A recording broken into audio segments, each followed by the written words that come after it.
Buenas tardes a todos, muchas gracias por estar aquí. Bueno, pues gracias a Miguel, presidente de la Cámara de Comercio de Cartagena, a los ponentes que nos acompañan hoy, Enoc Castellanos, a Pablo Victoria, a Fran Hurtado y a Marcelo Gullo, que está llegando y le vamos a dar unos minutos de cortesía. Voy a introducir simplemente a Milton y luego él va a empezar la ponencia de esta tarde. Milton es embajador, o fue embajador en España, fue ministro del Interior en su país, en Panamá, asesor de presidencia, ha escrito libros, es un erudito. No está aquí por todos estos cargos que ha ostentado, sino lo que está es precisamente por sus conocimientos, porque gracias a esos conocimientos ha llegado donde ha llegado y ha hecho lo que ha hecho. Tengo la suerte de considerarme ya amigo de Milton, espero verle pronto aquí en España. Y bueno, pues nada, Milton, cuando quieras empiezas tu ponencia y cuando tú acabes empezarán a intervenir Enoc, Pablo, Fran o Miguel. Muchísimas gracias por asistir en nombre de los empresarios de Cartagena, de las cámaras, asociaciones y sobre todo en nombre de Héroes de Cavite, que somos en un primer momento los que te invitamos, con el apoyo fundamental e institucional de la Cámara de Comercio y de Miguel. Adelante, Milton, gracias. Muchas gracias, Alberto, y a los demás héroes de Cavite. Muchas gracias a Miguel por esta invitación de la Cámara de Comercio de Cartagena, la Cámara de Comercio más antigua de España, fundada en 1886, y por permitirme conversar con ustedes sobre el espacio económico iberoamericano, alternativa de crecimiento en la era de la relocalización. Y es muy interesante que este evento se esté dando en Cartagena, en Murcia, la antigua Cart Hadasht, que en fenicio significa nueva ciudad, fundada hace más de 2250 años por Asdrúbal el Bello, en el año 227 antes de la era común. Luego conocida como Cartago Nova en la época romana, pero donde hay registros que desde la actual Cartagena ya se comerciaba cuando era conocida como Martia, con Fenicia desde el siglo VIII antes de la era común. O sea que la vocación comercial del puerto de Cartagena, de sus pobladores, tiene prácticamente 3000 años. Como tiene la ciudad de Gadir, Cádiz, fundada en el 1104 antes de la era común, hace más de 3025 años, y haciendo de Cádiz la ciudad más antigua de Europa, permanentemente habitada. Así que esta zona de España, este sur de España, era ya parte de un sistema poblacional, económico, que había construido lo que podemos llamar el Imperio Fenicio, por lo que significó en tantos siglos. Este imperio comercial, que en algún momento tuvo como capital a Tiro, en otros momentos a Cartago, en lo que hoy en día es Túnez, y en algún momento Cádiz y Cartagena como ciudades principales, habían hecho del Mediterráneo un mare nostrum fenicio. Ese imperio fue desplazado de la hegemonía de ese mare nostrum mediterráneo por, en ese tiempo, la República Romana, más tarde el Imperio Romano, a través de las guerras púnicas. Guerras púnicas que vienen de punis, que era la forma en que los romanos llamaban a los fenicios. Y ustedes me dirán, ¿qué tiene que ver todo este cuento de los fenicios con lo que queremos hablar? Y es que a mí me parece que hay un paralelismo entre el desplazamiento de los fenicios y su mare nostrum mediterráneo por los romanos, con el desplazamiento del imperio español por el imperio norteamericano.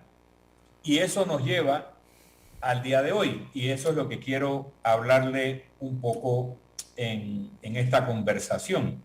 El imperio español, que no constituyó colonias, sino Españas, cuando se hablaba de América y de Asia, y de la península ibérica y del sur de Italia, se hablaba de las Españas, y eran tan españoles con los mismos privilegios los nobles que vivían en cualquiera de los territorios y tenían los mismos derechos todos los pobladores, sean indígenas, sean peninsulares o producto de todo el mestizaje que se fue dando a lo largo de estos 400 años de imperio español. Un imperio que iba desde Italia hasta las Filipinas y desde Alaska a la Patagonia.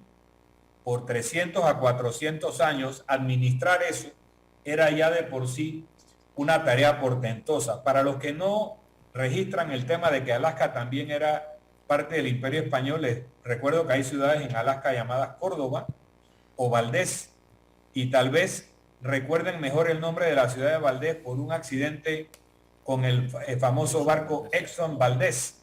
Ese Valdés es por la ciudad de Alaska llamada Valdés.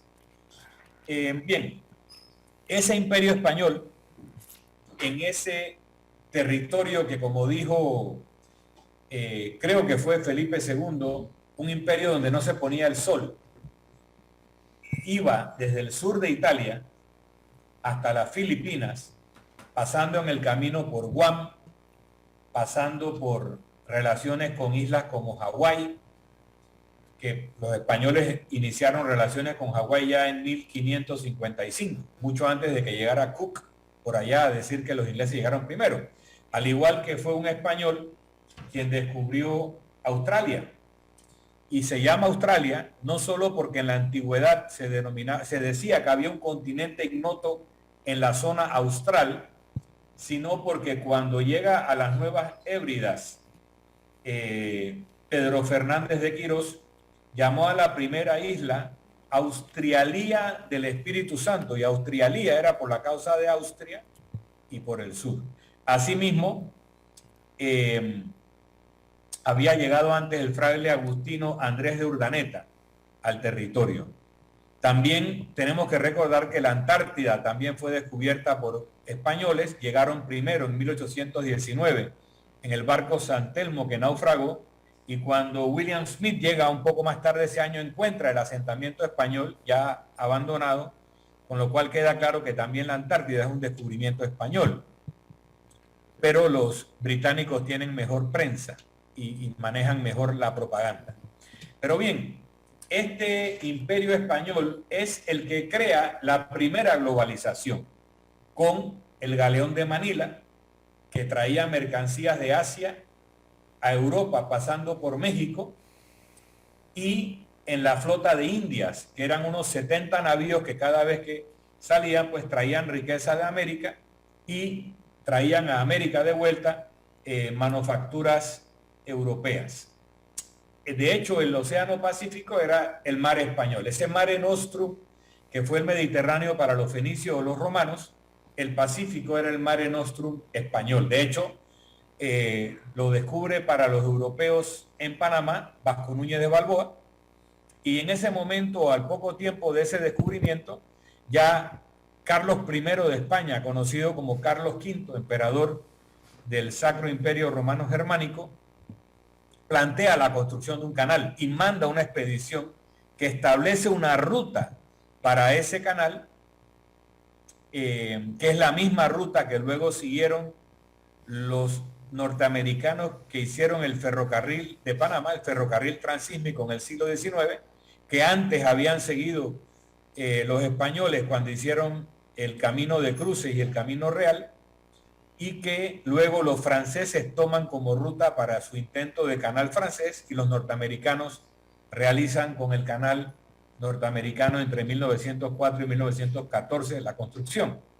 Luego nosotros ampliamos ese canal en 2006 a 2010, si no me equivoco, por un consorcio de empresas encabezadas por una empresa española con una empresa italiana, una empresa belga y una empresa panameña de socios. Interesante, porque quien plantea esa idea, Carlos V, había nacido en la actual Bélgica, los Países Bajos, en la actual Bélgica. Carlos V había sido rey del sur de Italia y de España, y también de Panamá.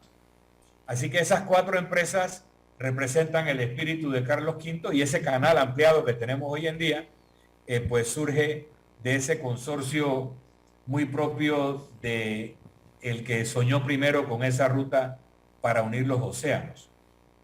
Pero luego, en un momento dado, empieza el decaimiento de ese imperio español, surge la nación norteamericana en una política expansiva que con la doctrina Monroe plantea que el continente americano tenía que ser para los americanos. Cuando ellos dicen, el presidente Monroe, America for the Americans, no estamos seguros si decía que América en el entendimiento que ellos tienen de América como Estados Unidos o América como todo el continente, y probablemente imperó la segunda interpretación, que el continente americano era para los americanos y era para Estados Unidos como área de influencia.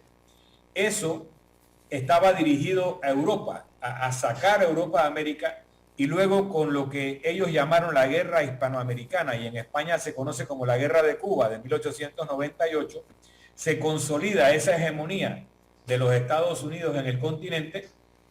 Unos años después, en 1904, con la independencia de Panamá de Colombia y el inicio de las obras del canal, ya se crea ese pasaje para mover las flotas del Atlántico al Pacífico y se consolida ese imperio continental.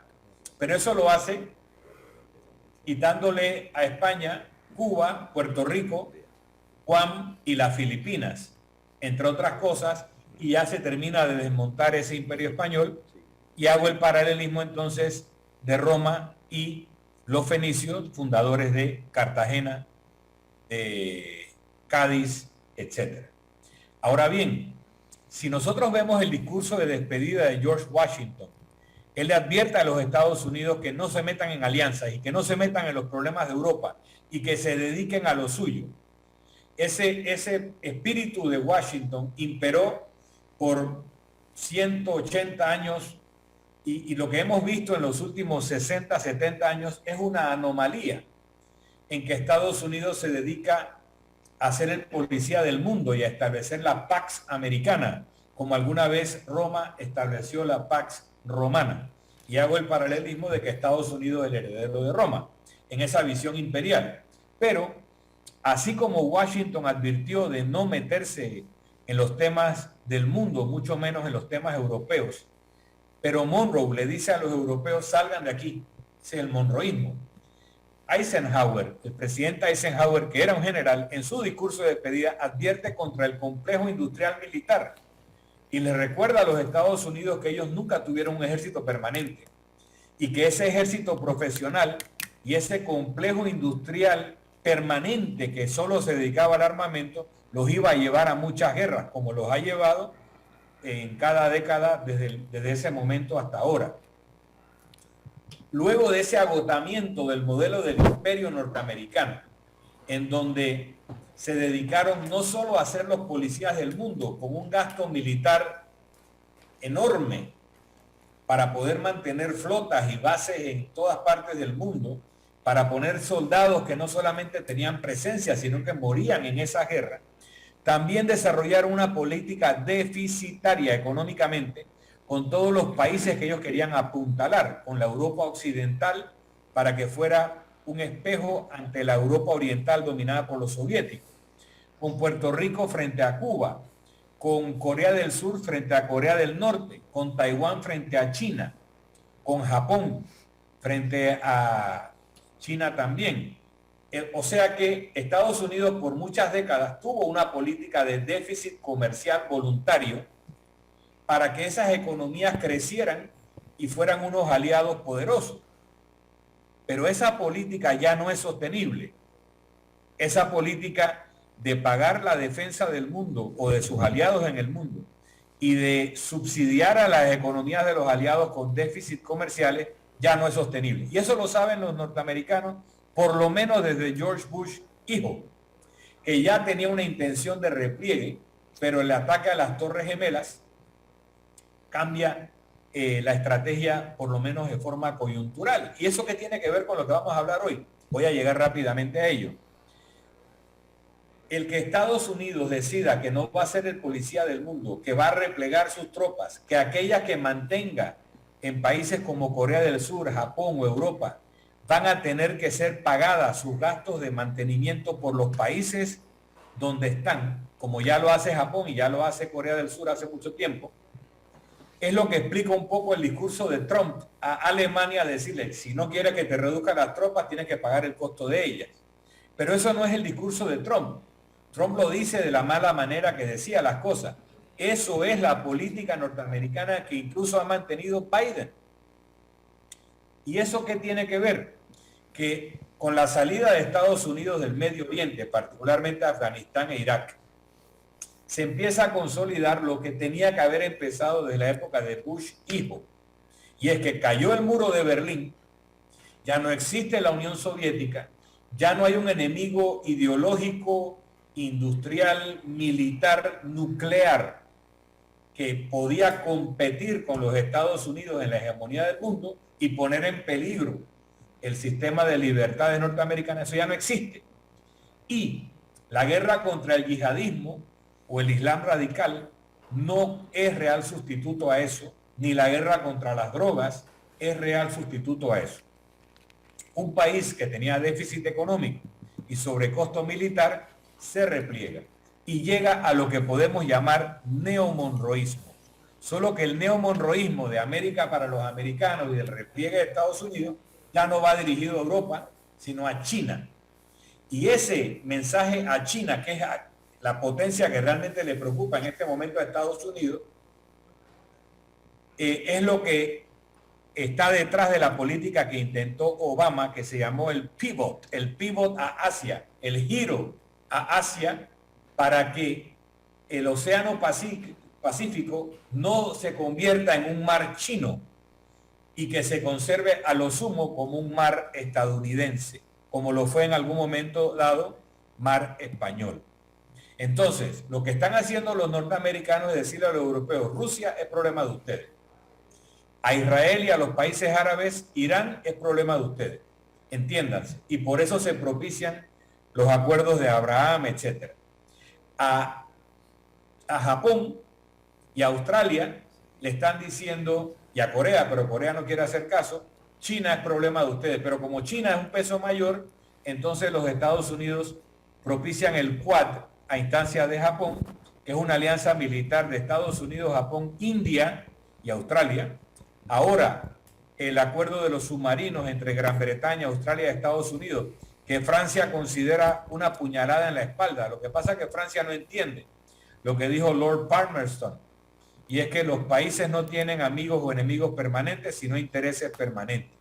Por eso Estados Unidos tiene como uno de sus grandes aliados en el sudeste de Asia a Vietnam, con quien tuvo una guerra, pero que es un gran contrapeso ante China, con la cual tuvo una guerra que ganó Vietnam. Y tiene un acuerdo con los talibán, que le dan mayor garantía de que Afganistán no vuelva a ser plataforma de ataque a los Estados Unidos, que el gobierno emparapetado que habían tratado de dejar allí.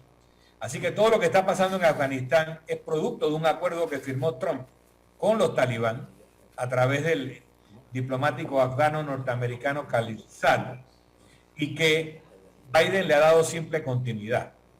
Ahora, ¿qué pasa en este nuevo escenario donde Estados Unidos se repliega en un neomonroísmo que dirige ese mensaje a China, pero le dice a Europa, ya somos socios, asume tus responsabilidades, le dice a Japón, a Australia, somos socios, asume tus responsabilidades, y ve a América como su área natural de expansión, que nos van a insistir a través de la OCDE, a través de la política exterior norteamericana, en que América Latina tiene que adquirir estándares de mundo desarrollado con respecto a la transparencia, con respecto al combate a la corrupción, con respecto al buen gobierno. ¿Por qué?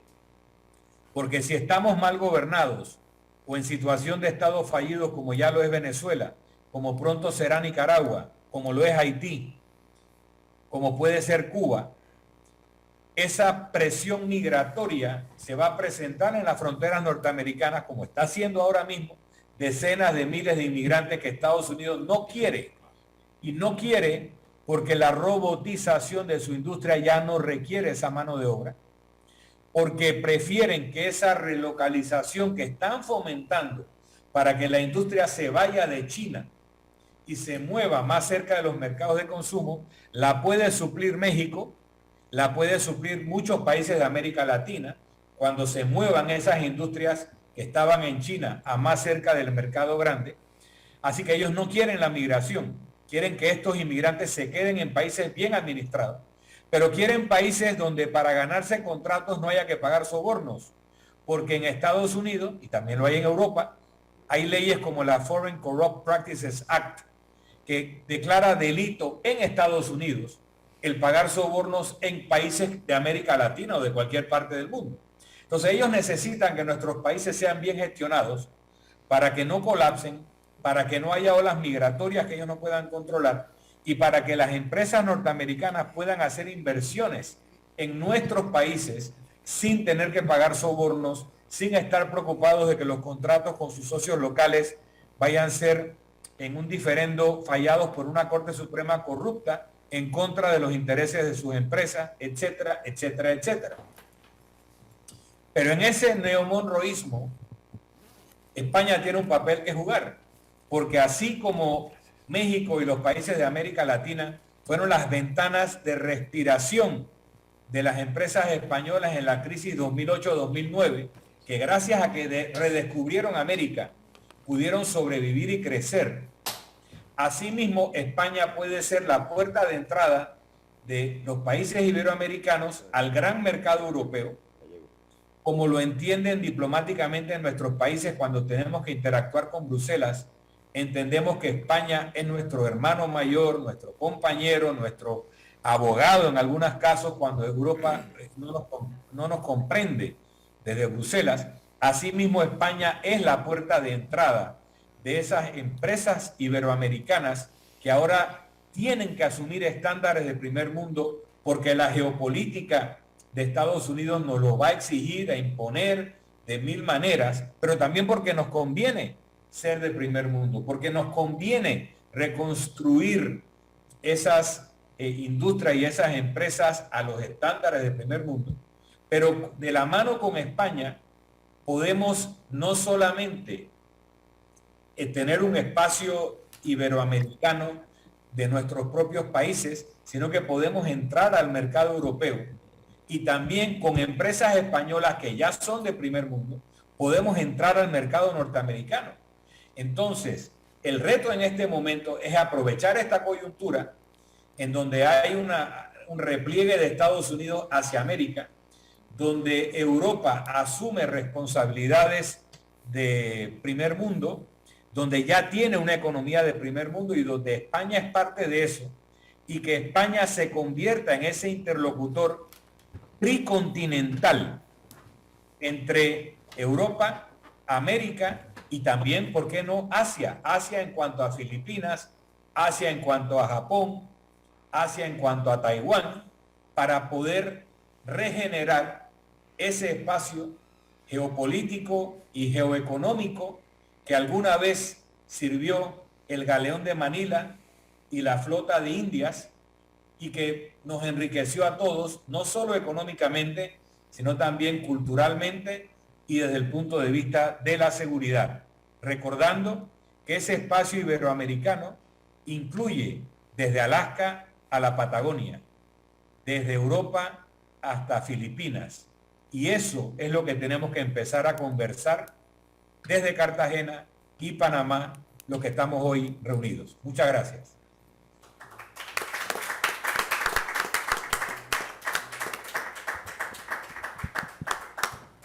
Pues muchísimas gracias, Milton, en nombre de todos los que estamos aquí.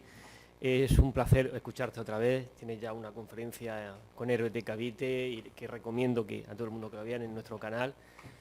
Y la verdad es que yo, hablando personalmente, estoy totalmente de acuerdo en lo que estás planteando.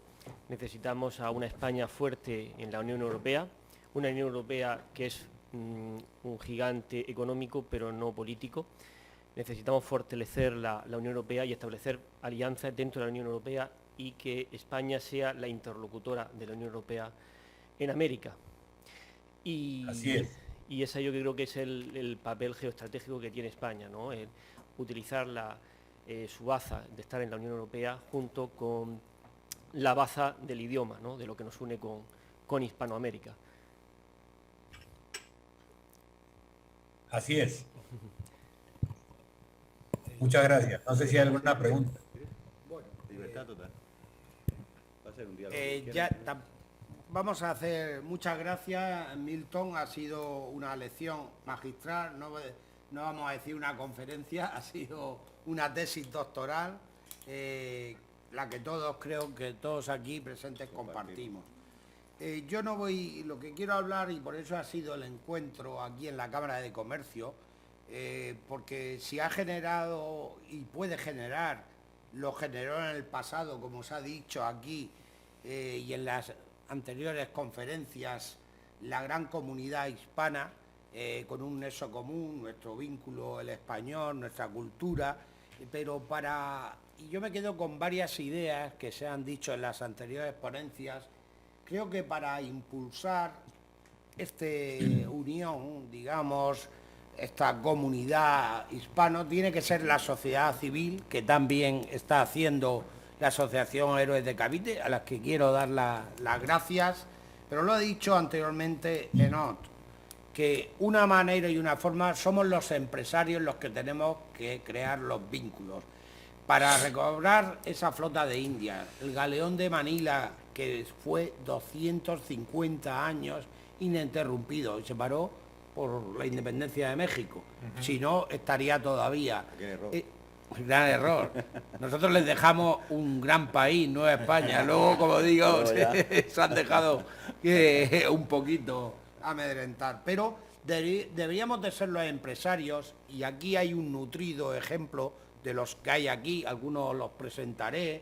Por ejemplo, representa Antonio Castillo, que luego hablará, va a hacer aquí en Cartagena también un Congreso Iberoamericano de Comercio, luego si quieres explicas un poco, se hace en diciembre, y es precisamente las cámaras de comercio, las cámaras, otras instituciones, que son comunes, están en todos los países hispanoamericanos. En Cuba, cuando hemos ido misión comercial, allí los tiene. Para recuperar ese legado, que yo no voy a estar a la altura de los grandes profesores que han explicado muy bien el legado cultural, y digamos, y perdóneme que digo una palabra inglesa, pero la fake news, para que no, mi amigo, mi paisano colombiano, pero diremos la mayor montaje de marketing que ha habido en la historia. Tenemos que ser la sociedad civil, la que tenemos que ir desmontándolo, porque aquí en España, por desgracia, es donde más daño está haciendo, no en Hispanoamérica, en la misma España es donde estamos viendo todo el daño que está haciendo.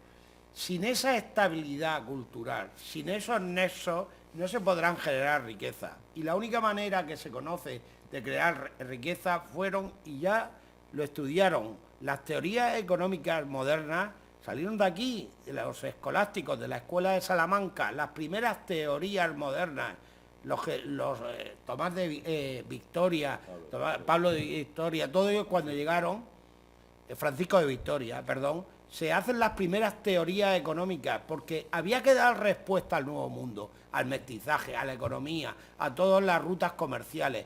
Pero ahora nosotros debemos de coger el testigo, precisamente, llámese la Cámara de México, Colombia, los empresarios. Aquí este señor, por ejemplo, se ha recorrido varias veces América, Hispanoamérica, creando sinergia, aglutinando. Es lo que nos hace falta ahora mismo. Es lo que quiero yo lanzar, el mensaje que se ha dicho. No quiero ya extenderme más, pero somos la sociedad civil que animo, ya nos ha invitado a celebrar el próximo en Veracruz, luego ya está Cartagena de Indias, ¿no? Y luego Cartagena allí de vuelta otra vez, y ya tenemos el itinerario.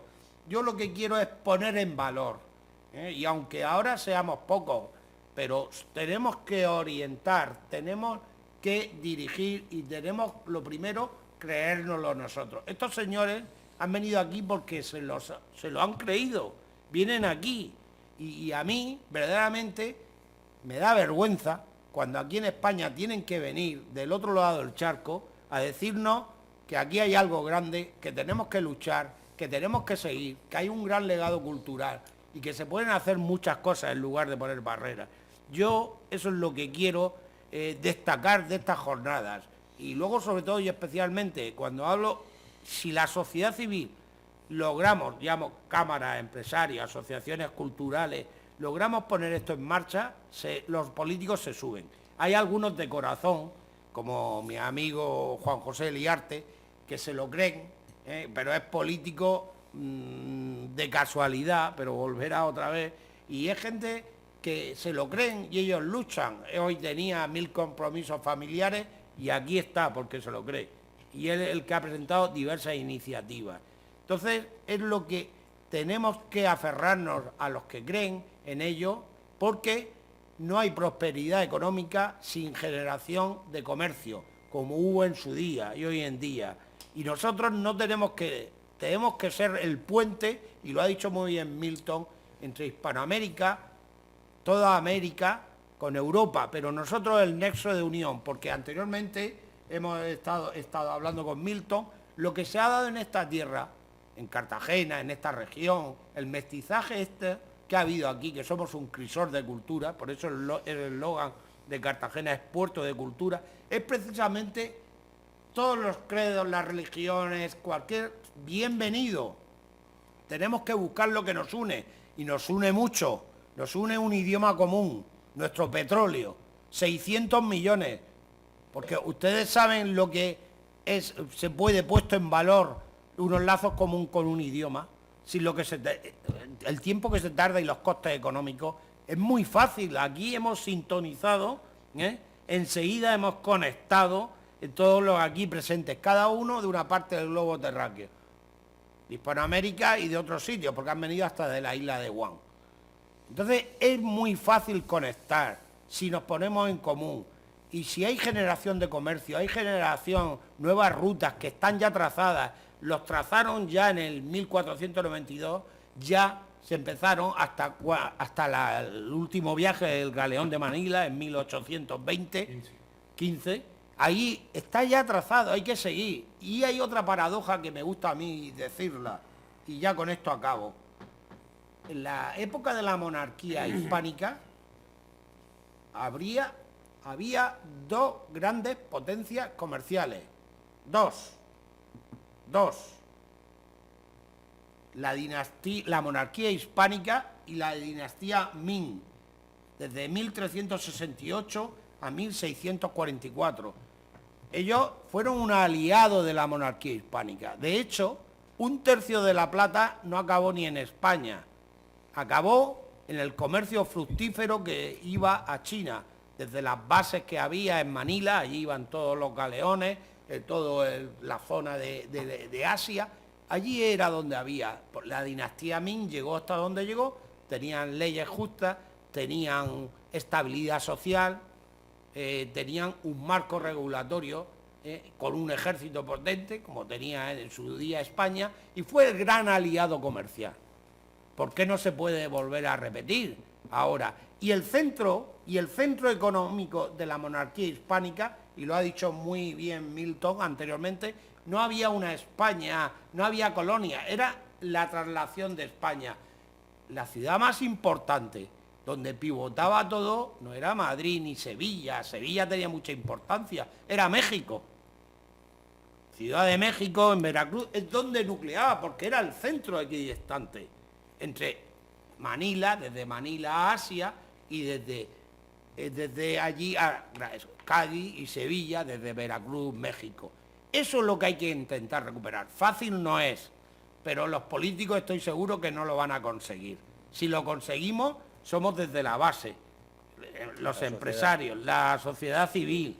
Es lo que yo quiero lanzar, que ellos están muchísimo mejor posicionados que esta humilde cámara, pero potente, resistiendo desde tiempos de los fenicios aquí, aguantando, como el signo nuestro, el cabuceo, y es lo que os quiero lanzar, que seáis los embajadores de la Unión, porque si no, que no lo entiendan nada mal, como generadores de riqueza, que es lo que somos los empresarios. Y ya lo dijo en su día Francisco de Vitoria, y por eso se hicieron las nuevas teorías. La teoría del liberalismo en la escuela de Salamanca no se basa en el individualismo anglosajón. Se llama, en el sustrato del cristianismo, el individualismo colectivo. que hacemos, que buscábamos, como decía Aristóteles, busca el interés general, que luego vendrá el tuyo particular. Es decir, que tenemos que sentar las bases para generar la riqueza, para que haya sociedades estables. Lo único que nos tienen que dar es una seguridad jurídica y una seguridad física. Yo con eso lanzo esta reflexión, no quiero dilatarme más, pero es lo que creo que debe ser el germen para futuros encuentros. Muchísimas gracias. Gracias. Si pudiera hacer un comentario. Sí, claro. Gracias. Sí, yo primero agradezco mucho a Manuel. Yo escuchándolo ya quería hacer referencia al padre Vitoria y quisiera profundizar un poquitito en eso. Primero, en la Escuela de Salamanca no solamente nace el moderno derecho internacional con el derecho de gentes que plantea el padre Vitoria, sino también la economía moderna. La propia escuela austríaca reconoce que ellos son herederos de la Escuela de Salamanca en cuanto a las tesis económicas que parten también del equipo del padre Vitoria. España probablemente es el único imperio que 20 años después o 25 años después de haber iniciado el encuentro con las Américas, se pregunta si lo que estaban haciendo estaba bien o mal. Y convocan a las Cortes de Valladolid en 1518 con el rey Carlos I de España, el emperador Carlos V, a debatir eso. Y se debate con base a las ideas principalmente del padre Vitoria, y ahí engancho con Manuel. El padre Vitoria decía que era legítimo que los españoles llegaran a América por el derecho natural, por el derecho de gentes que tenía que generaba el derecho de libre movimiento de personas y de bienes, podríamos hoy en día decir de personas, de bienes y de capitales. Entonces, la libertad de movimiento es lo que justifica la llegada de los europeos a América y que no es una dominación en tanto y en cuanto los europeos, los españoles reconozcan en las personas que encuentran aquí, en América, que son personas como ellos, que tienen iguales libertades, que tienen iguales derechos. Y ahí se empieza a construir lo que en el tiempo fue el derecho de Indias, que no ha sido validado adecuadamente y que según von Humboldt era uno de los derechos más justos que había en su época. Ya en el derecho de Indias se protegía el fuero de maternidad y una mujer, fuera indígena o peninsular o mestiza, no debía trabajar después del 4º mes de embarazo. No debía trabajar en ninguna función que no fuera doméstica hasta que la criatura no hubiera cumplido 3 años, que ningún menor de 15 años debía trabajar en ninguna circunstancia de trabajo forzoso, peligroso o gravoso. O sea, son normas que en la época que von Humboldt vino acá, un minero mexicano ganaba 6 veces lo que ganaba un minero alemán y que los campesinos de las Españas americanas eran menos pobres que un campesino alemán o un campesino ruso. Milton. Entonces, todo esto nace de los diálogos de las Cortes de Valladolid y de cortes posteriores que establecen un corpus mucho más justo que la de los imperios competidores, pero sobre todo que es en base a ese derecho natural, intemporal, que ya planteó el padre Vitoria como derecho de gentes, que las personas privadas tienen la capacidad de reconstituir ese espacio iberoamericano y ese espacio tricontinental que alguna vez fue regido por estas leyes para la prosperidad de los habitantes de estos países. Y el reto está así, que las cámaras de comercio sean los grandes impulsores de la reconstrucción de estos vínculos y que luego los políticos den paso a todos los tratados y todas las leyes que le den forma. Pero si lo hacemos al revés, probablemente no concretaremos lo que pudimos hacer hoy en día con iniciativas como la que tiene los Héroes de Cavite y la Cámara de Comercio de Cartagena. Muchas gracias. Muchas gracias. Muchas gracias. Bueno, yo ante todo quiero aclarar que yo no soy el padre Victoria. Bueno, Pablo. Es Pablo Victoria. Pablo Victoria. Bueno. Que se confunde Pablo y el padre, ¿no? Sí, bueno. Sí se parece a Juan de Zumárraga, pero no. Bueno, excelente exposición, embajador. Yo quisiera acotar algunas cosas que me llamaron la atención. Y es que usted habló de ese expansionismo norteamericano. Y quisiera acotar el hecho de que Estados Unidos desde muy temprano en su historia tuvieron esa visión de destino manifiesto. Y yo creo que un país, un pueblo, unas personas que tienen frente a sí una visión del destino manifiesto, pues no solamente tienen patria, sino que tienen poder para lograr lo que ambicionan. Y con esto quiero decir que si además del destino manifiesto se le añade a ese país la comunicación con Dios, directa, porque tienen el número del teléfono de Dios y además pueden hablar con Él telefónicamente, pues ciertamente logran con mayor velocidad lo que han ambicionado.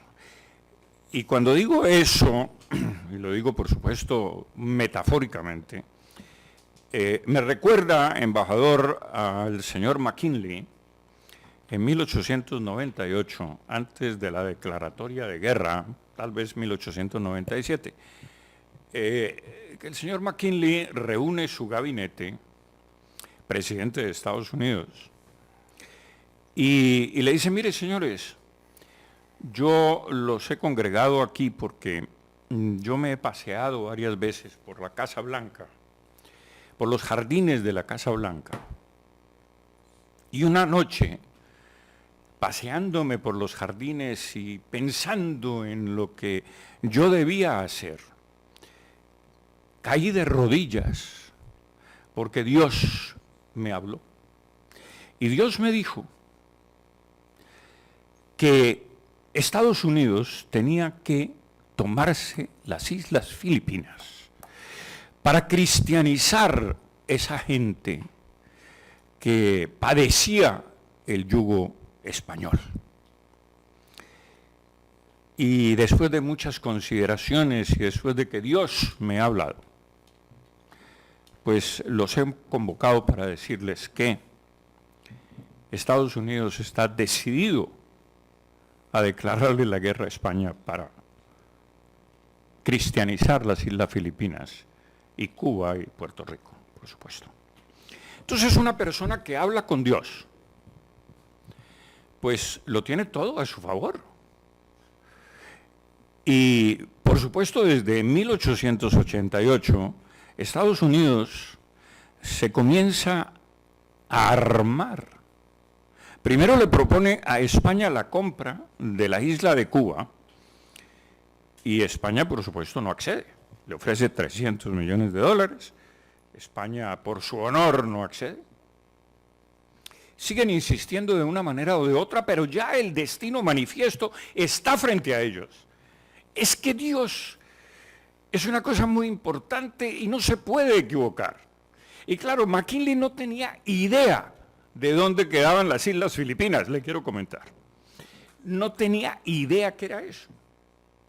Está la ignorancia de ese país, pero el destino manifiesto estaba allí. Había que cristianizar. Lógicamente, Estados Unidos no pensaba que España llevaba 400 años ahí cristianizando las islas y que de alguna manera el catolicismo pues, había hecho su trabajo.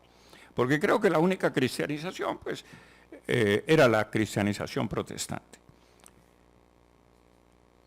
Con esto quiero ilustrar que cuando cierra el siglo XIX, España no tenía un destino manifiesto. había perdido el continente americano. Le quedaban las islas de Cuba, Puerto Rico, por allá en el Asia, las Filipinas, la isla de Guam, y las Islas Marianas, y poco más. Pero lo que sucedió en España fue justamente eso, la pérdida de ese destino manifiesto, de saber qué es lo que España había hecho y qué es lo que tenía que hacer en el futuro.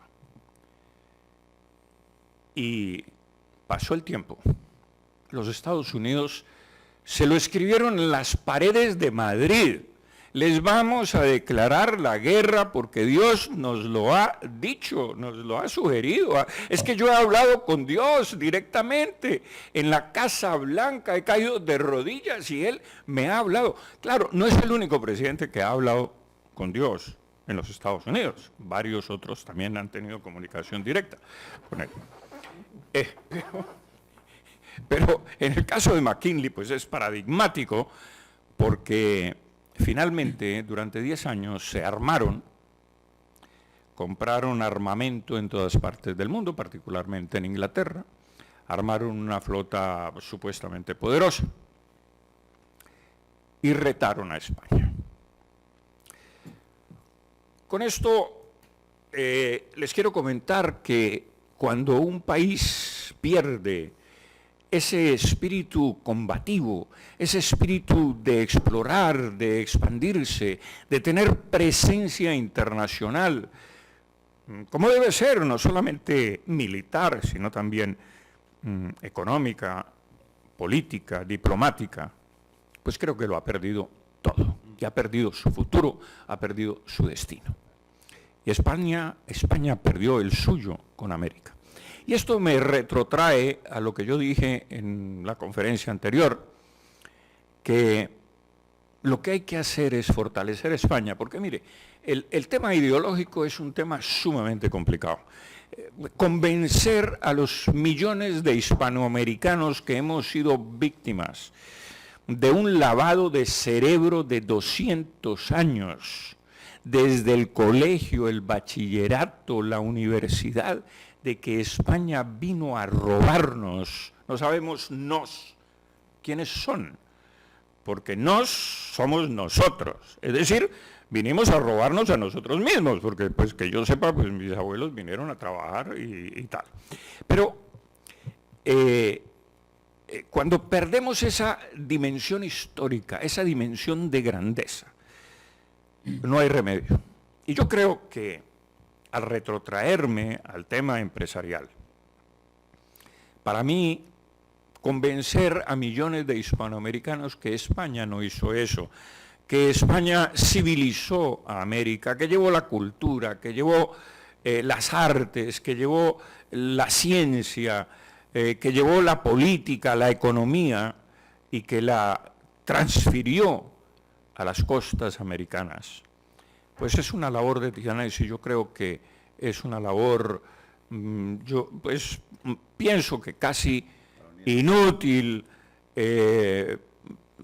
muy difícil de conseguir ese consenso americano para decir, pues sí, finalmente pues vamos a tejer una leyenda blanca y viva España y nos vamos a unir a España. Mire, yo soy un poco más práctico quizás porque tengo el defecto de haber estudiado economía y eso me impulsa a ser un poco más realista sobre las relaciones humanas y las relaciones que realmente mueven los países y mueven la historia. Y como lo dije, y lo quiero repetir brevemente, cuando España fue invadida por Napoleón, se debilitaron sus instituciones. España cayó en una guerra pavorosa que destruyó su riqueza. Bueno, ya en parte pues había una decadencia manifiesta, pero de todas maneras la invasión napoleónica acabó con las instituciones, con la institución monárquica, etcétera, para instituir un advenedizo rey francés. Los españoles, por supuesto, no aceptaron eso y se empobrecieron en una guerra contra Francia. El país quedó destruido. Y esa destrucción de España hizo que los países hispanoamericanos se fueran hacia la periferia, los lanzara hacia la periferia, porque es que no hay nada más lamentable que tener uno realmente un socio que ya no le aporta nada, que no puede ni con su alma. Y realmente España estaba tremendamente debilitada, y sobre todo económicamente. Y no hay nada que una más a los pueblos que el progreso, que las inversiones, que ese empuje empresarial, que es el que nos hace falta, y le hace falta a España, para centripetar y no centrifugar a las naciones hispanoamericanas. Porque qué bueno que España, por ejemplo, fuera tan rica, tan poderosa como los Estados Unidos. Yo creo que estaríamos unidos como una piña a España por las inversiones, por todo lo que eso en el comercio internacional significaría. Es que, infortunadamente, despreciamos a los pobres. Y nosotros nos empobrecimos, España se empobreció, América se empobreció y todos nos empobrecimos, porque el cordón umbilical que unía a América con España se rompió. Y hubo miseria a ambos lados del Atlántico. Entonces ese socio pobre realmente no significaba ya mayor cosa, porque la cultura es muy buena, porque los artistas bien pagados pues son muy agradecidos. Pero eso no da de comer al pueblo, ni da industria, trabajo, ni éxitos. Entonces yo diría que una estrategia para acercar a América a esta esfera española, a esta mancomunidad, es fortalecer a España. Y fortalecerla, y eso está en manos de los españoles. Y como decía Tamames, pues hay que buscar un gobierno que busque ese progreso en España. Por supuesto que no me quiero meter en política, aunque podría, porque siendo ciudadano español, pues podría hacerlo sin ningún problema, pero no es el caso en esta conferencia. Pero voy a insinuar otra cosa. Es que la política imperial inglesa consistió en tres cosas que quizás España no comprendió en su momento. Es en mantener el equilibrio del poder. El equilibrio del poder, hay tres cosas fundamentales para mantener la paz en el mundo, a mi juicio. Y se los voy a expresar. Tres columnas donde se apoya la paz o empieza la guerra. Y es el equilibrio del poder. Cuando una nación se está rearmando, comienza a desequilibrarse el poder y comienzan a temer las otras naciones. Y sobreviene el conflicto. Cuando una nación altera el statu quo, es decir, invade un territorio o ambiciona apoderarse de una parte de un territorio, sobreviene el conflicto. Esa es la otra columna, pero hay una tercera columna que es el prestigio nacional. Y una nación que pierde el prestigio nacional, esa otra columna que sostiene en ese trípode la paz o la guerra, se desploma y sobreviene el conflicto. España quizás no comprendió que había perdido el prestigio internacional.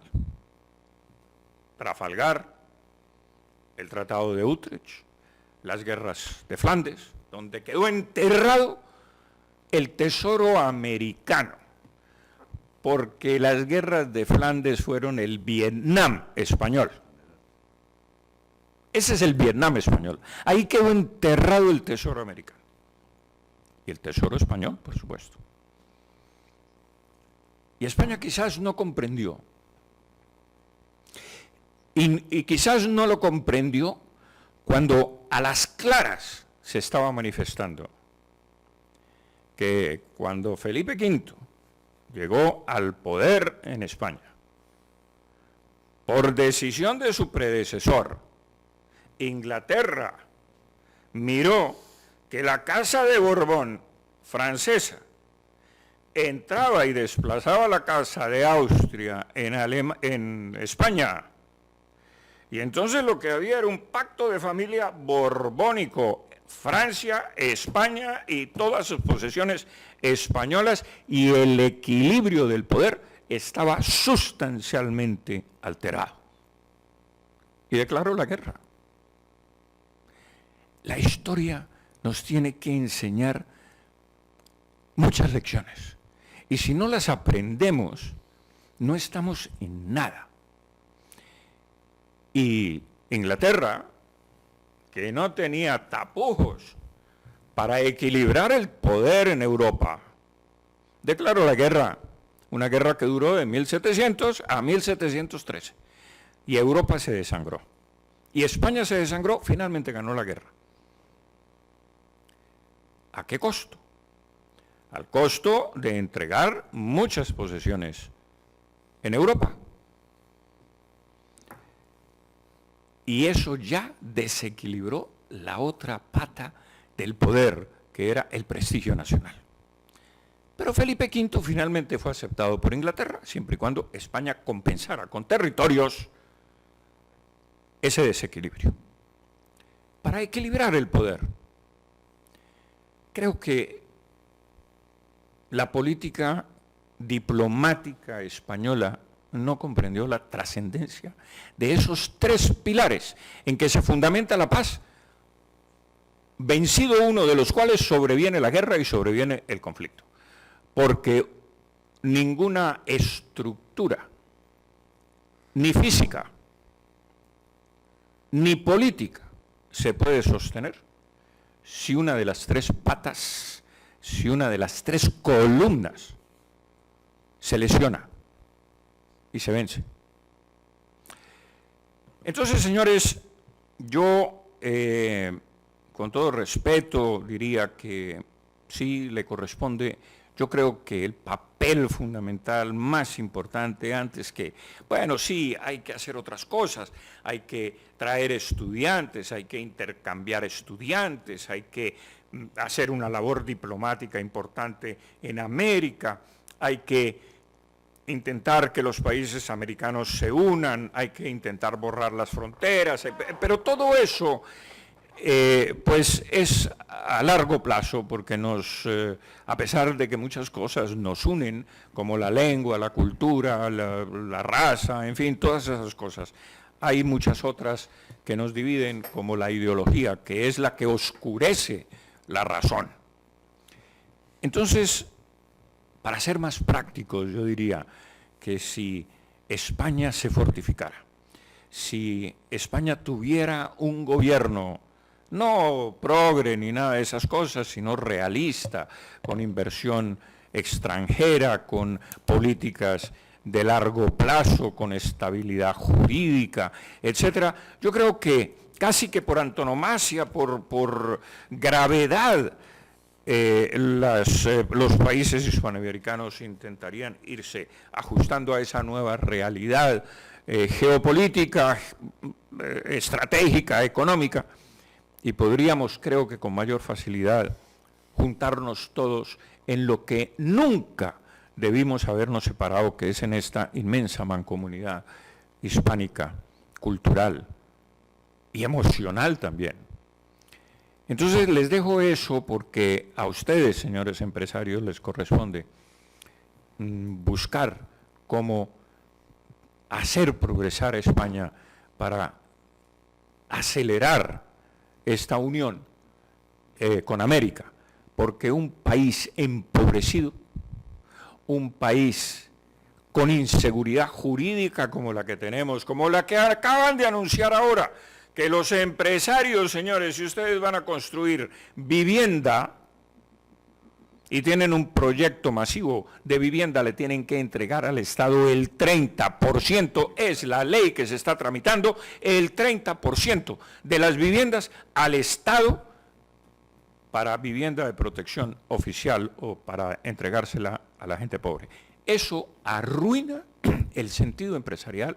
Me imagino que la construcción de vivienda colapsará, porque esto es un paso adicional que España está dando hacia el sistema comunista, profundización del sistema socialista, y esta inseguridad jurídica es lo que va a gravitar negativamente en este acercamiento que todos nosotros queremos, los colombianos, los mexicanos, los amigos que me acompañan. Eso es el mensaje que yo quería darles en esta oportunidad. Mil gracias. Muchas gracias.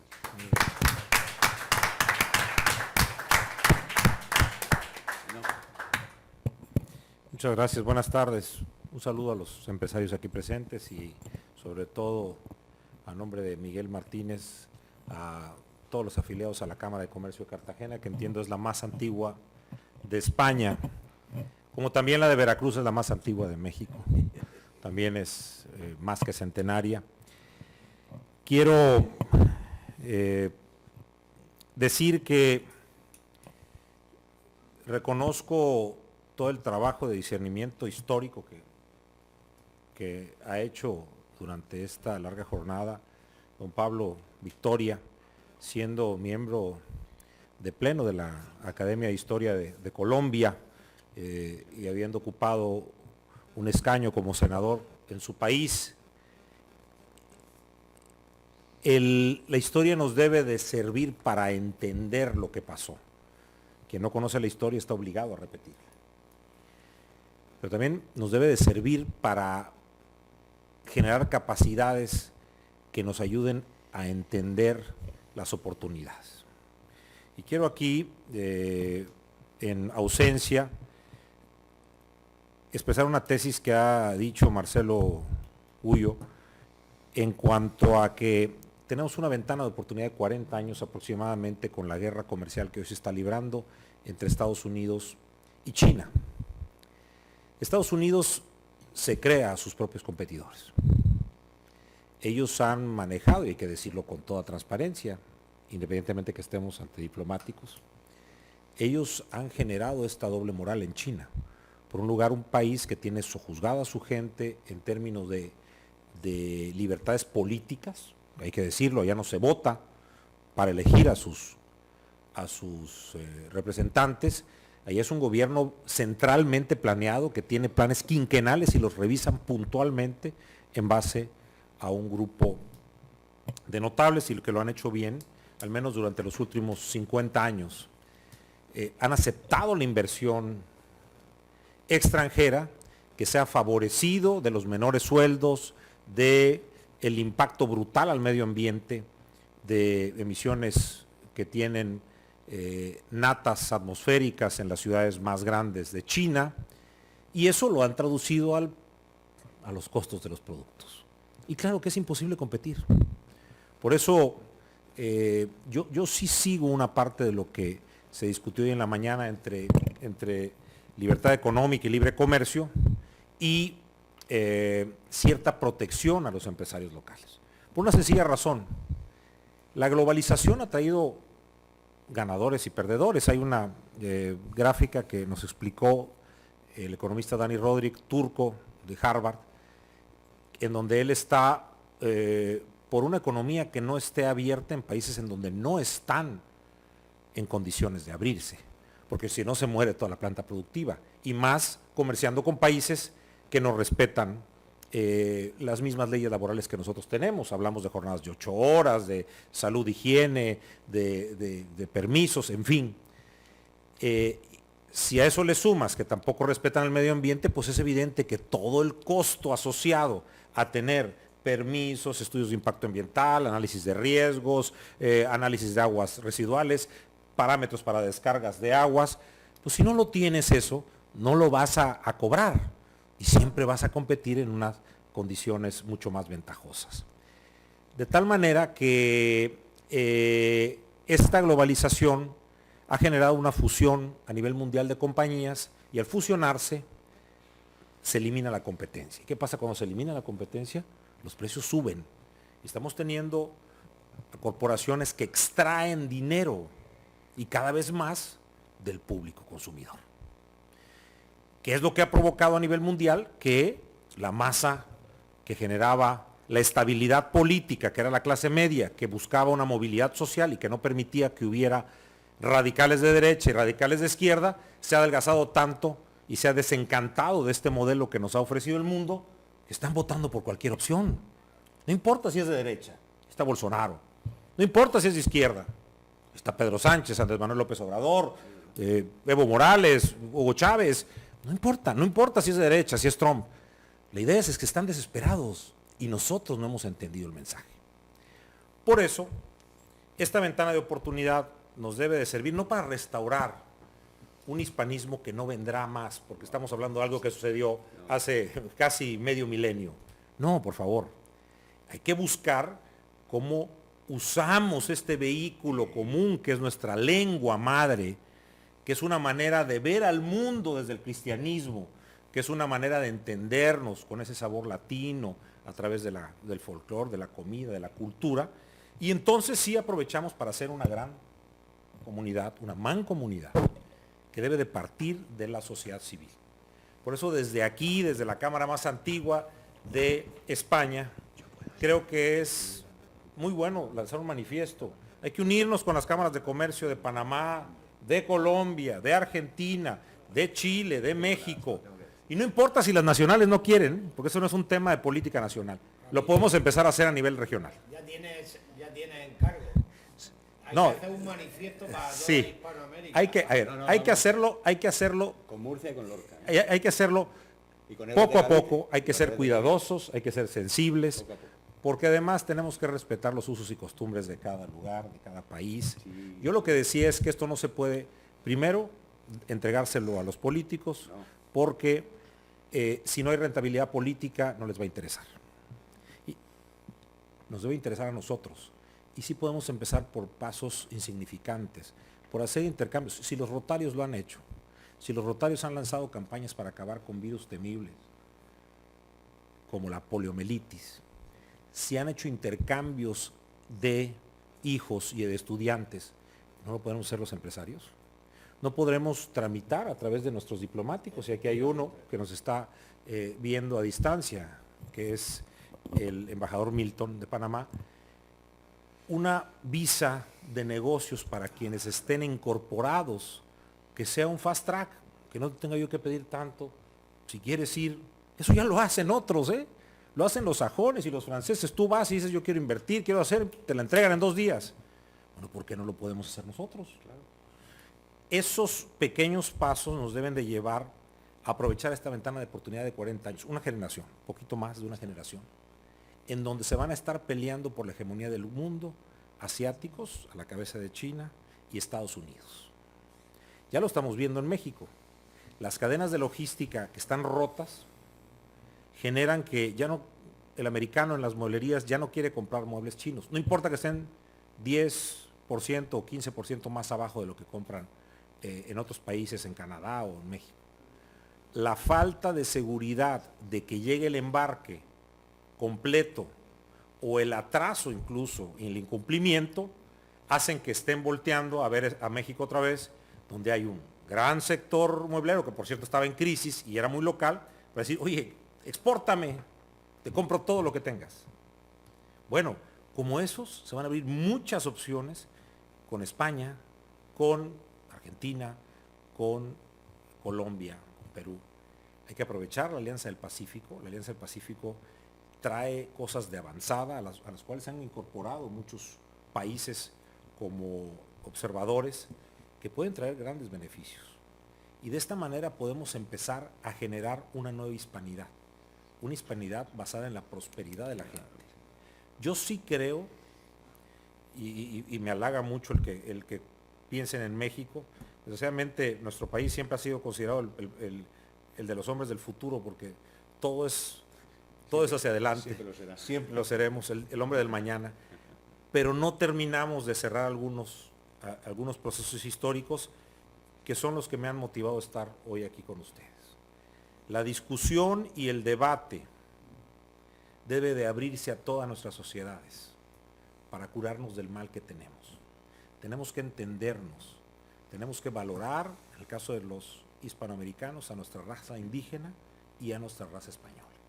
Aceptarnos, querernos, porque haciéndolo nos vamos a querer a nosotros mismos y vamos a entender cuál es nuestro destino manifiesto. Vamos a saber cuál es nuestro lugar en el mundo y lo vamos a ocupar. Pero España es muy importante, porque España es la cabeza. Podemos hablar de procesos históricos y de cuestiones logísticas, pero el ingreso per cápita que tiene España, el crecimiento que ha tenido, el bienestar que ha generado en su población, claro, de la mano del Pacto de la Moncloa, de cerrar sus propios procesos históricos, de incorporarse a la Unión Europea, de ser parte ahora de la Comunidad Económica Europea, ha logrado generar algo que todavía no tenemos ninguno de los países hispanoamericanos. Y bueno, tristemente, pero sigue siendo una oportunidad, debemos de homologar eso, de buscar cómo nos incorporamos a tener más o menos las mismas legislaciones laborales, los mismos enfoques, acuerdos de no doble tributación, cosas que se pueden hacer y que como segundo paso a través de las firmas de convenios con las cámaras de comercio podemos hacer algunas de las acciones que he comentado. Y otra y no menos importante, creo que pudiera ser la base fundamental que le dé el cimiento a esta nueva idea. Debemos de hacer un gran intercambio tecnológico, meternos de lleno en la economía del conocimiento. Hoy ya no podemos estar pensando en ser mercaderes como los fenicios, esos eran nuestros antepasados. Hoy eso es irrelevante, hay barcos japoneses que en el trayecto a América tienen una fundición y están haciendo tubos, y cuando llegan te entregan lo que han producido en alta mar. ¿Eso cómo lo vamos a igualar? Con inteligencia, pero con colaboración. Usemos esa arma poderosa que es el lenguaje, firmemos convenios a través de universidades públicas, privadas, con todo aquel que quiera. El que no quiera se quedará marginado y ya tarde o temprano llegará a ser parte de esto. Pero la innovación y el desarrollo tecnológico tiene que ser la punta de lanza, porque cualquier ventaja competitiva en cuanto te la copian deja de serlo. Esto es una carrera sin contrarreloj y sin una meta a la vista. Hay que innovar, hay que desarrollar tecnología, y si lo hacemos de manera colaborativa entre nuestras instituciones y entre nuestros países, podremos alcanzar algo que sea de largo aliento. Yo me reitero a las órdenes de cualquiera que tenga interés en hacer negocios en México. Yo represento a la Cámara Nacional de la Industria de Transformación, que tiene 53,000 empresas afiliadas en 76 ciudades de México. En México, a diferencia de España, donde están ustedes todos coligados en la Cámara de Comercio, allá hay cámaras de comercio y cámaras de industria. Digamos, es una diferenciación. Todo lo que no es comercio lo consideran industria. Incluso hay industria de entretenimiento, industria de radio y televisión, del cine. Pero yo hablo de la que yo represento, es la de la industria de transformación. Aquel que tiene un producto y que le da cierta transformación puede estar afiliado con nosotros, y en ese sentido, cualquiera que tenga interés en hacer algún comentario será bien recibido y con gusto lo responderé. Muchísimas gracias.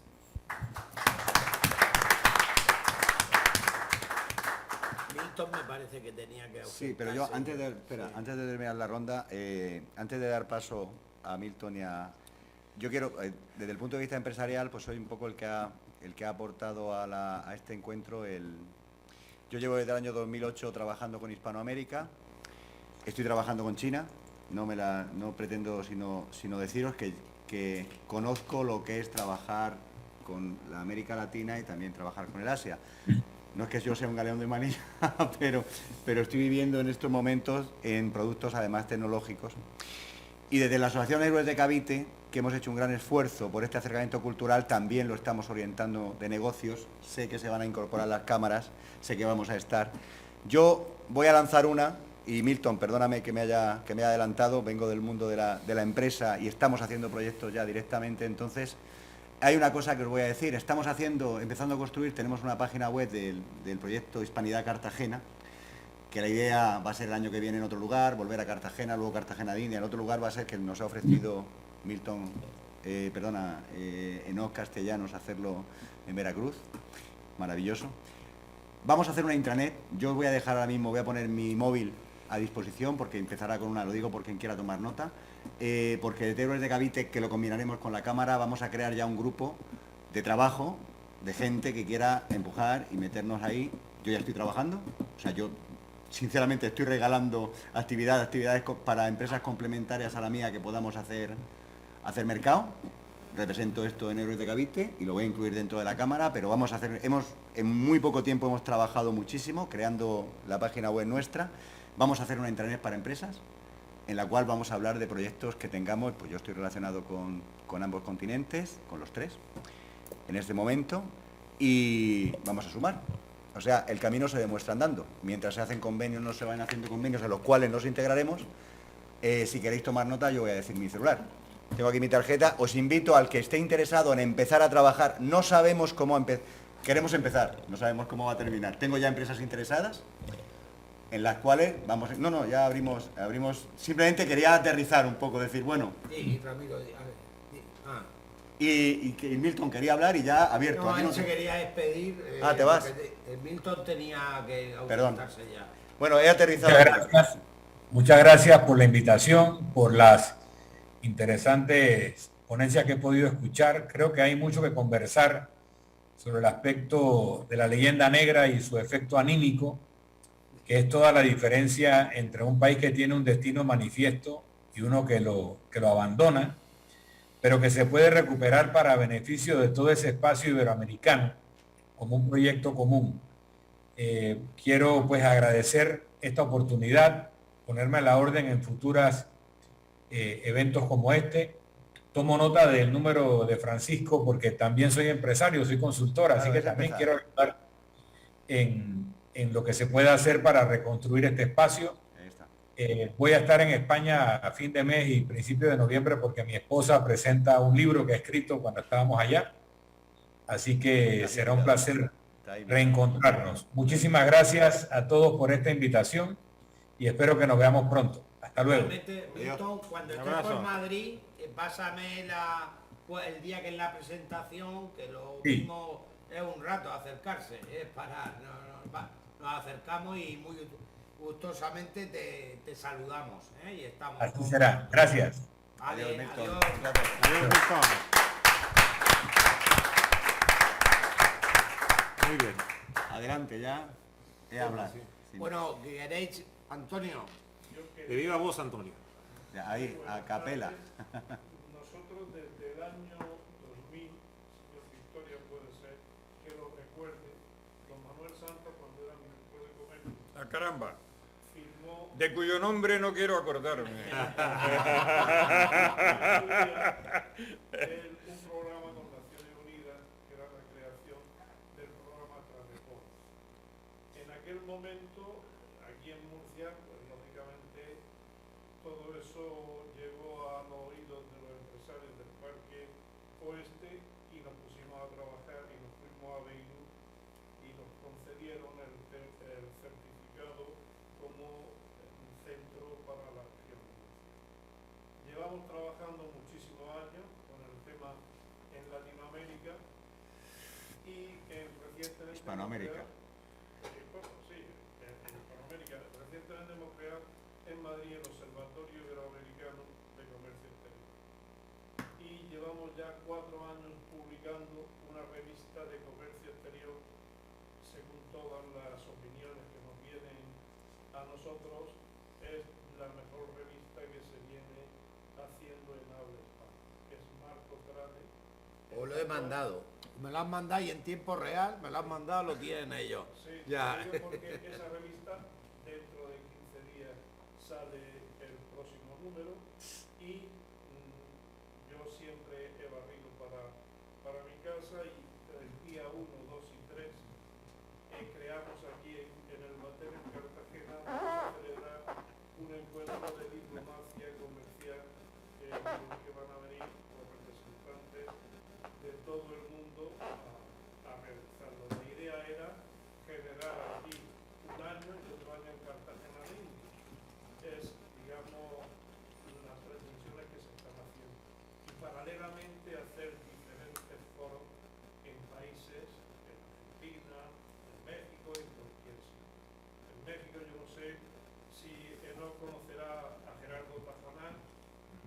Gerardo Tajonar está con nosotros también, está trabajando también en varios eventos y la semana pasada presentamos en Ginebra, en Naciones Unidas, el evento de Cartagena.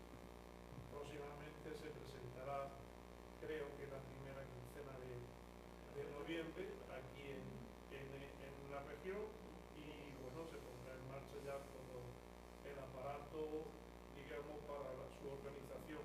Por supuesto que la Cámara está presente en la organización del evento y entiendo que a todos ustedes se les remitirá la información correspondiente cuando ya esté, digamos, aprobada por el gobierno regional y por Nación Unida.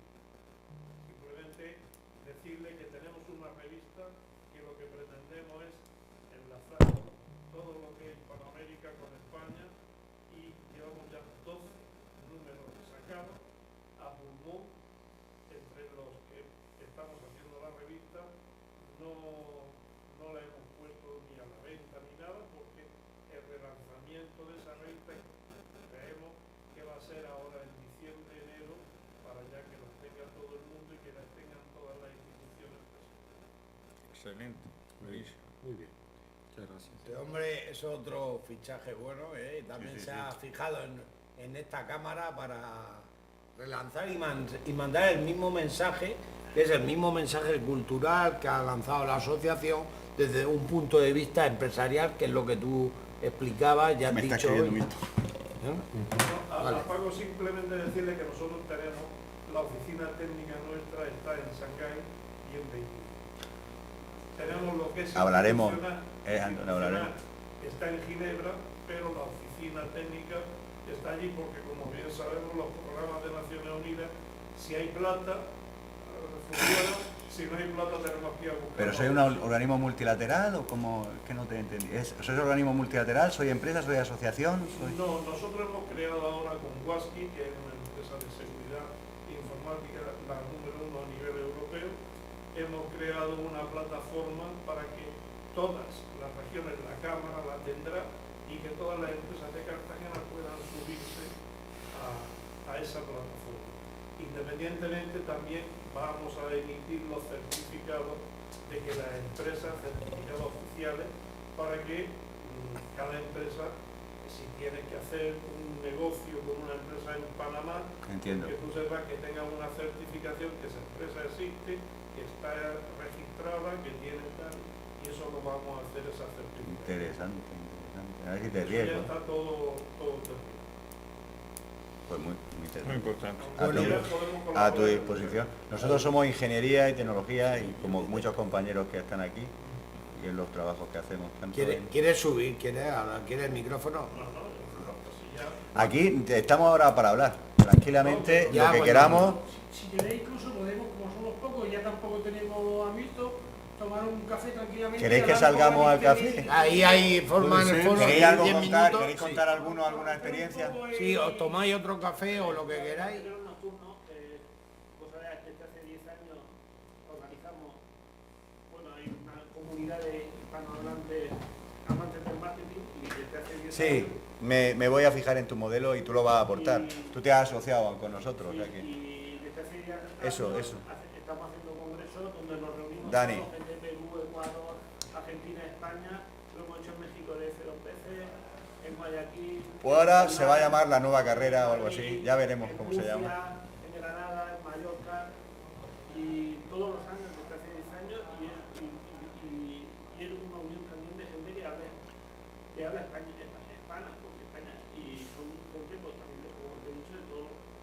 representativas de todos los países. Y Maravilloso, y esa es la idea que podemos aportar. Yo que cada... Lo comento con Veracruz porque podríamos contar Puede con ser, Veracruz, claro. podríamos incluso incorporarla dentro del evento que queráis hacer porque va a haber la dirigencia también de hablamos, porque dentro estamos haciendo una IT específica para eso. pero tú te vas a incorporar. Rafa. Yo quería, a ver, mi experiencia con empresas americanas ha sido precisamente con una empresa mexicana que se estaba implantando aquí en el Valle. Y ¿Empieza por Z? ¿Qué es? ¿No se te hagas? sí. Mi primera sorpresa es que, aunque hablemos el mismo idioma, muchas veces lo que yo expreso, lo que yo comunico, no se entiende en la otra parte. Y muchas veces cuando una persona, cuando una empresa viene de fuera, está pensando que lo que en su país es lo habitual, aquí en España pues se hace de la misma manera. Entonces, realmente, tanto cuando una empresa viene de Hispanoamérica a España, o una empresa española va a Hispanoamérica, tiene que haber algún embajador, alguna institución, algo Vamos a salir a hacer que el realmente, networking aquí y que para que se tomen el realmente café. canalice esa información. Mira, yo bueno, no digo lamentablemente, es decir, no sé si conoces la gerencia de Ciudad. Conozco algunas, de poco, pero son los de es Ciudad una Juárez, empresa, ¿no? Es una empresa que quiere invertir, lleva más de 10 años para hacer una planta GLP en el Valle. Nosotros creo que fuimos la cuarta ingeniería y bueno, pues eso sigue dando vueltas, ¿vale? Dando vueltas por muchos motivos, ¿no? Entonces, ¿qué pongo yo aquí? Es decir, nosotros somos una empresa pequeña, una empresa que en 11 años, uno a lo mejor conocéis un poco la trayectoria de la empresa, es decir, hemos crecido No es pequeño. mucho pero en personas, No es en pequeño. distribución, somos ya 160 personas. Realmente a mí me gustaría, o sea, y sobre todo el espíritu que yo siempre he intentado, sobre todo en la región de Murcia, que somos una región que vamos mucho por el individualismo en vez de fortalecernos con las especialidades que cada uno tenga y aporte y demos un valor añadido pues, a un país que necesite algún sector específico. Entonces a mí me gustaría potenciar, como estaba diciendo Fran, decir, esa unión de empresas que no sean las grandes compañías, No, cluster. que no sean las grandes compañías, que al final tú eres un esclavo de las grandes compañías, sino una empresa que es un especialista